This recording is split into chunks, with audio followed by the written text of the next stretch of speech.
all through dinner. I just... Halo pecinta film, khususnya kalian yang suka film yang gitulah mantap pokoknya. Film yang minim akhlak dan minim pesan moral, maka film inilah cocok buat kalian. Film yang akan saya bahas ini adalah The Meg yang rilis pada tahun 1992.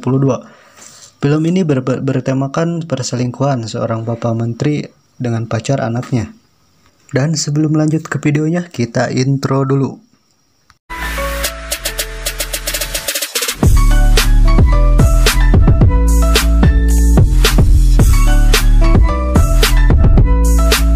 Mengisahkan seorang Perdana Menteri yang bernama Dr. Stephen Fleming.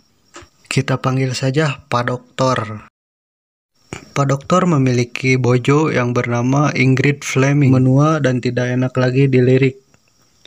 Dan dua orang anak yang bernama Martin dan Sally. Mereka hidup berkecukupan alias kaya raya. Namanya juga Perdana Menteri, beda sama saya yang beli rokoknya ketengan.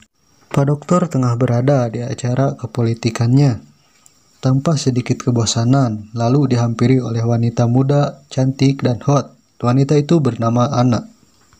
Anna pun berkenalan dengan Pak Doktor karena kebetulan Anna adalah pacar anaknya yang bernama Martin. Dari pertemuan ini nampaknya keduanya saling terkesima. Dari tatapan keduanya ada ketertarikan secara seksual dari keduanya. Dan keesokan harinya Martin memperkenalkan Anna ke keluarganya. Pak Doktor dan Anna pun berpura-pura tidak kenal dan belum pernah ketemu sebelumnya. Keesokan harinya Anna menelepon ke kantor Pak Doktor dan diangkat oleh sekretarisnya. Anna berpura-pura kalau dia adalah teman dokter. Dr. Stephen agak terkejut dengan keagresifan Anna yang lebih dahulu memberi sinyal kepadanya. Dari percakapannya di telepon itu, Pak Dokter menanyakan di mana alamat kosan si Anna itu. Lalu dia pun OTW ke kosan Anna. Sesampainya di sana, dokter beruntung lahir batin itu langsung disambut oleh Anna dengan posisi yang keren dan menantang, seolah-olah siap buy one 1 versus 1.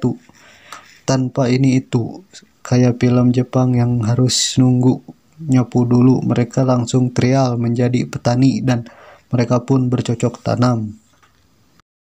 Scene lalu berganti keesokan harinya. Tiba-tiba Martin datang menemui ayahnya. Di sini si ayah mulai panik dan rewas.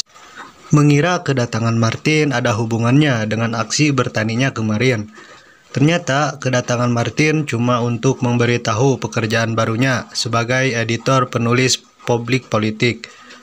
Muka tegang Bapak Dokter seketika menjadi ceria, senang bukan karena pekerjaan baru anaknya, melainkan Martin belum tahu apa yang dilakukan ayahnya dan pacarnya, berarti masih aman, masih bisa bercocok tanam lagi.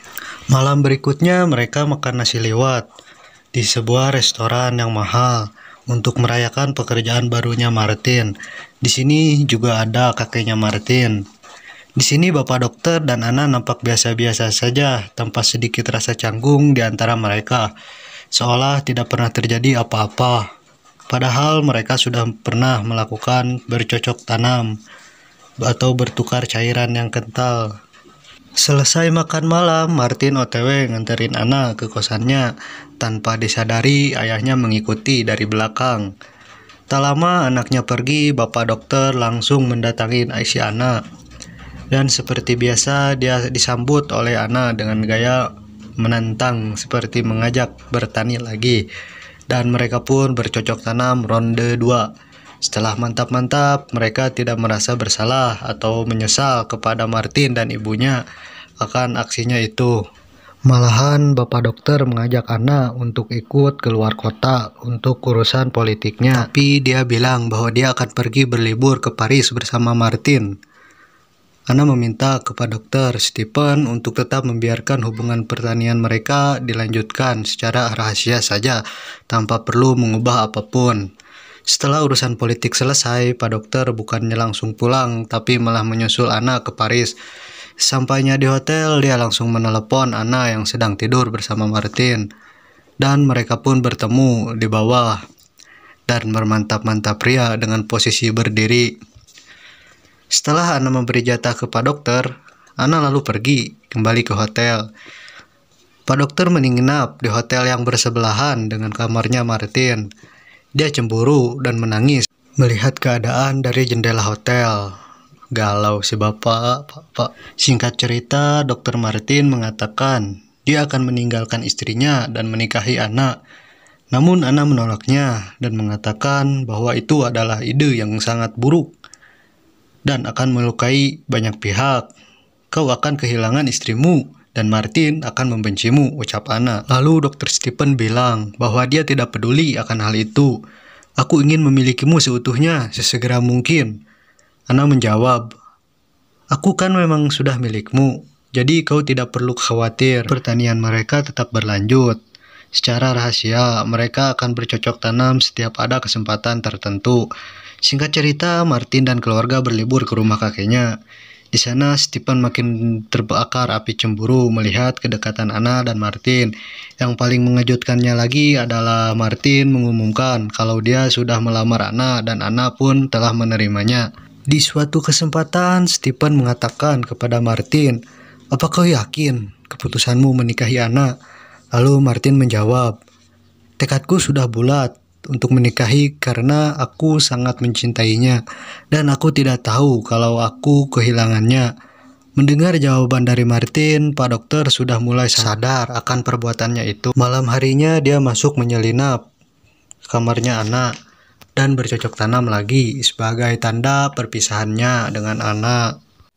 Tidak ingin menghancurkan kebahagiaan anaknya, Dr. Stephen pun memutuskan hubungannya dengan Anna. Walaupun dengan keterpaksaan, dirinya sangat mencintai Anna. Tetapi Pak Dokter ini setelah putus dengan Anna menjadi galau, kerjaannya di kepemerintahan menjadi kacau. Makannya tidak lahap, tidurnya tidak nyenyak, beraknya pun tidak lancar. Begitu juga dengan Anna yang belum move on dari calon mertua. Diam-diam dia mengirimkan kunci kosannya kepada Pak Dokter. Pak Dokter langsung OTW dong. Dan ternyata kosan itu khusus diberikan Anna sebagai ladang baru buat bercocok tanam. Karena kosan lama sudah ada Martin yang menetap bersamanya. Melihat ranjang yang masih rapi, seketika jiwa Pak Boy Pak Dokter kembali bergetar. Pak Dokter nampaknya sudah tidak sabar karena sudah lama si Joninya tidak diurus sehingga lupa mengunci pintu. Dan tiba-tiba Martin datang. Dan semar-semar Martin mendengar kata-kata "oh no, oh yes, oh no, oh yes" dari dalam kamar. Ia pun penasaran dan bisa ditebaklah ya apa yang terjadi selanjutnya.